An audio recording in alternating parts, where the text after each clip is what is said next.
Vous ne réussirez jamais vos entretiens en ne sachant pas ce que je sais. Dans cette vidéo, je vais vous livrer tous les secrets d'un entretien d'embauche. Donc restez avec nous. Ceci étant dit, bonjour à tous, bienvenue sur la chaîne YouTube.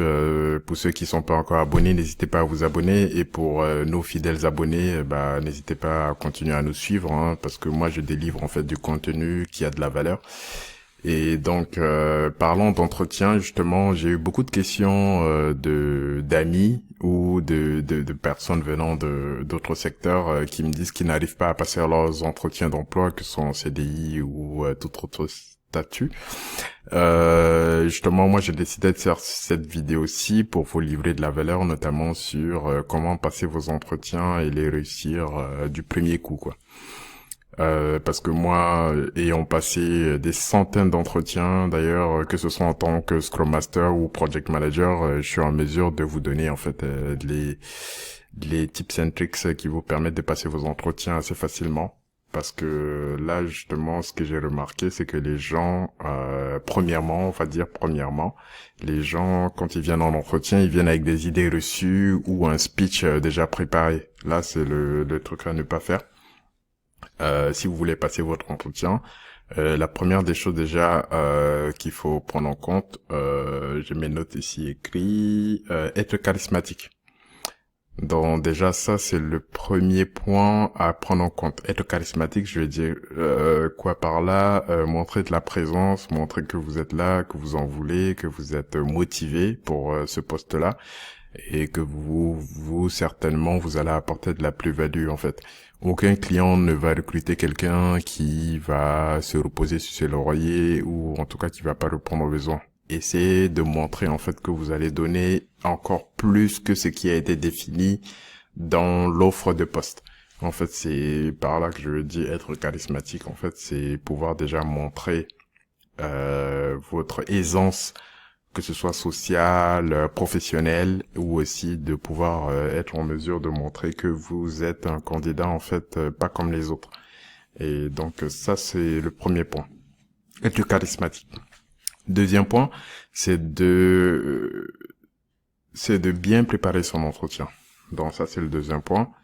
Bien préparer son entretien, je dis quoi par là, c'est de pas venir avec tout son CV à raconter lorsque justement on va vous dire présentez-vous. Ne venez pas avec tout votre CV pour parler de ce que vous avez fait dans de façon chronologique, ça ne sert à rien parce que forcément le besoin du client il est spécifique, donc il faut s'adapter en fait et donc choisir 1 à 2 expériences maximum à présenter lors de l'entretien. Ça, ce sera suffisant pour valoriser votre CV ou vos expériences précédentes. Ça sert à rien de raconter toute votre vie. Le client, il a pas le temps pour ça, il est pas là pour ça. Il est là juste pour savoir est-ce que ce candidat-là va répondre à même mon besoin que j'ai en ce moment.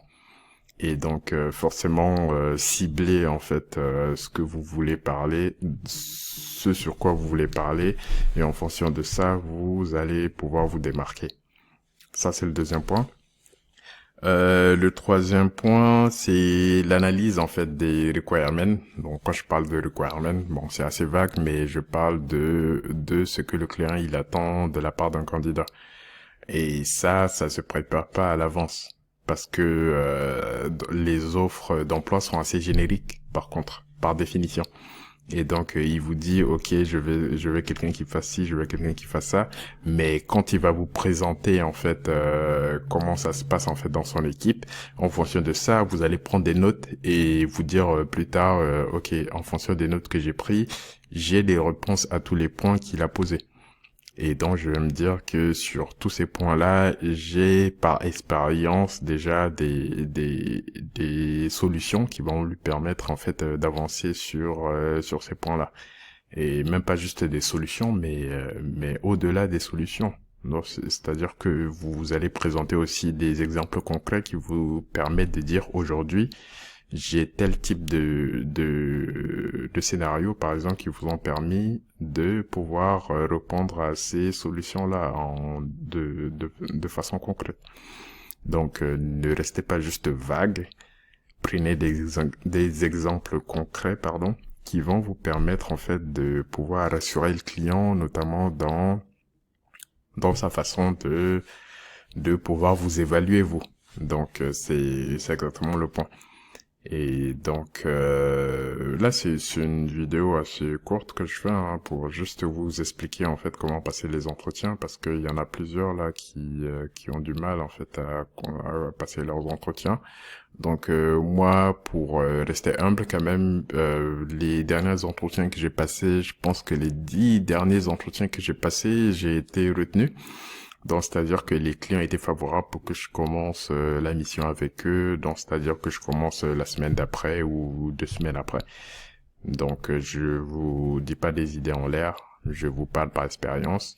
Et donc, après avoir échoué précédemment à plusieurs entretiens, j'ai commencé en fait à apprendre qu'est-ce que le client il veut vraiment, qu'est-ce que il attend en fait de la part d'un candidat et qu'est-ce que le candidat en fait doit montrer qui lui permet de se dire que ok celui-ci c'est un candidat qui va faire l'affaire sur le poste en question. Et donc voilà. Ça c'est une vidéo assez courte quand même pour vous dire voilà.